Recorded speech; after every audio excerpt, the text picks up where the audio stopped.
Gracias, Pablo. Vamos a dar cuenta de la situación que se está viviendo a partir de la utilización de manera intensa de las redes sociales, de intimaciones que llegan a particulares para que honren sus deudas, que en algunos casos se tienen y otros no.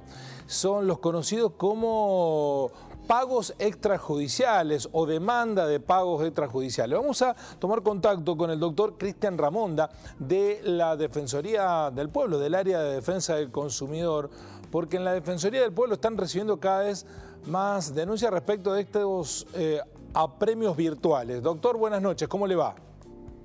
Buenas noches, Guillermo, ¿cómo estás vos? Muy bien, gracias por aceptar la videollamada. No, gracias a ustedes. Bueno, primero quiero poner en contexto, ¿qué se considera como estos cobros extrajudiciales que se intiman vía redes sociales? Como vos bien lo decís, está muy de moda el cobro extrajudicial hoy por hoy.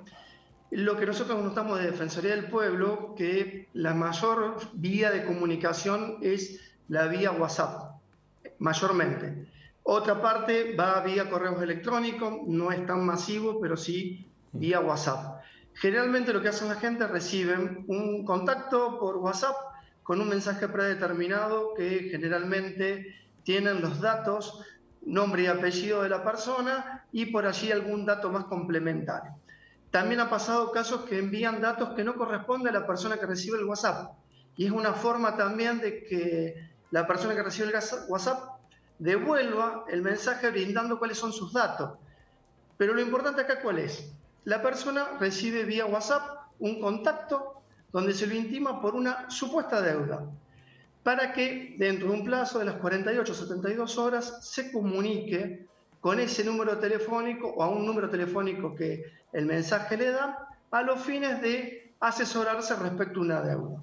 La mayoría de la gente en la buena fe lo que hace es devolver el WhatsApp, ya sea con un audio o escribiéndolo, y comienza a generar un vínculo con estas empresas encargadas de un cobro de deuda, que es un derecho legítimo que tienen las empresas en reclamar a sus deudores el cumplimiento de sus obligaciones.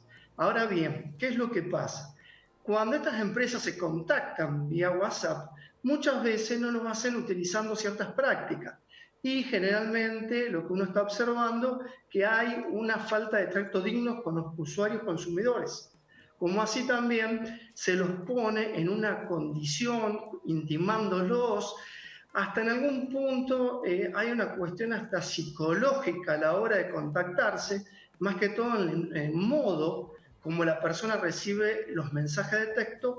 Obviamente toda persona que recibe una notificación de deuda, lo primero es preocupación, a cualquiera nos pasaría.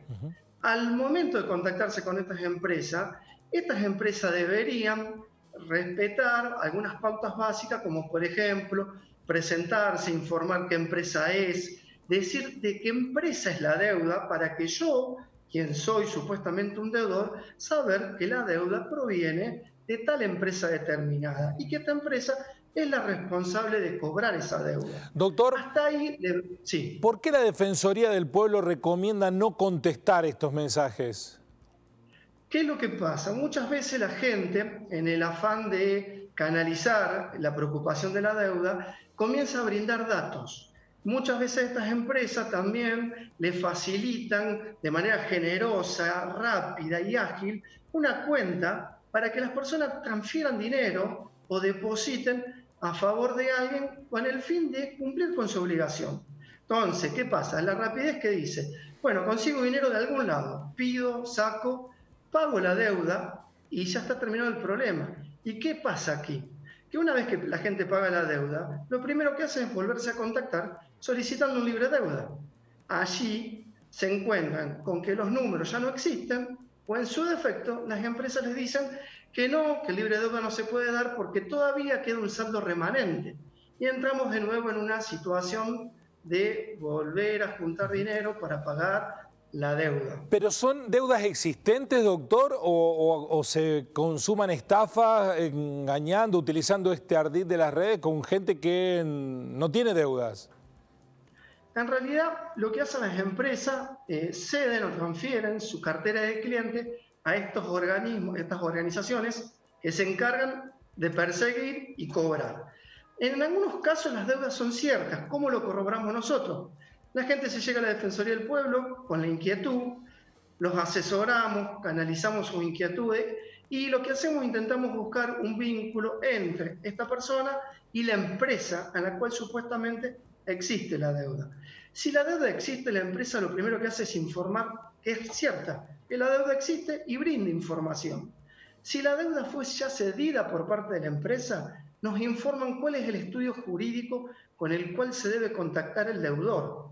Lo acompañamos al deudor hasta esa instancia y luego ya de manera privada la persona se contacta con el estudio y busca los medios de pago.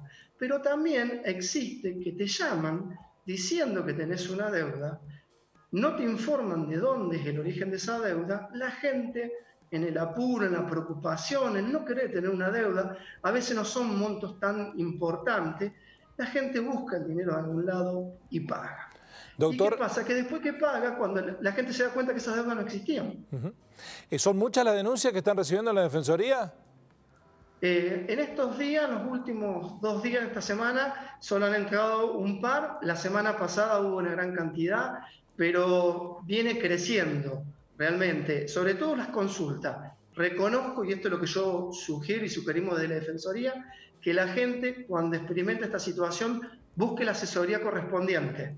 La Defensoría del Pueblo está a disposición para acompañarnos y asesorarnos. Le pregunto finalmente, ¿este modus operandi de los estudios jurídicos puede ser ilegal? ¿Puede terminar siendo ilegal? ¿Hay que denunciarlo penalmente? En algunos casos, ¿qué es lo que pasa? Hay gente que ha pagado deuda o supuestas deudas y después no logran contactarse con quien supuestamente llama en nombre de un estudio jurídico. En ese caso, no hay dónde reclamar porque el único vínculo es un contacto telefónico por WhatsApp con un nombre de una supuesta persona que tampoco se sabe si existe. En ese caso, las personas se les sugiere hacer la denuncia policial, llegarse a la delegación policial más cercana y pedir el asesoramiento para hacer la denuncia. Si hay un vínculo, es decir, la persona pagó a un estudio jurídico y luego no logra generar libre deuda, nosotros hacemos puente con la empresa originaria, donde estaba la deuda, a los fines que esta empresa reconozca ese pago y lograr que la empresa emita un libre deuda a favor de esta persona que pagó en buena fe y que ahora no logra tener su libre deuda, que es lo que también lo exime de su responsabilidad. Pero la primera barrera de prevención, no contestar los mensajes y en todo caso buscar asesoramiento que se lo pueden dar ustedes en Defensa del Consumidor en la Defensoría del Pueblo. Le agradezco mucho, doctor Cristian Ramonda, por este contacto. Gracias a usted por su tiempo. Así son las cosas.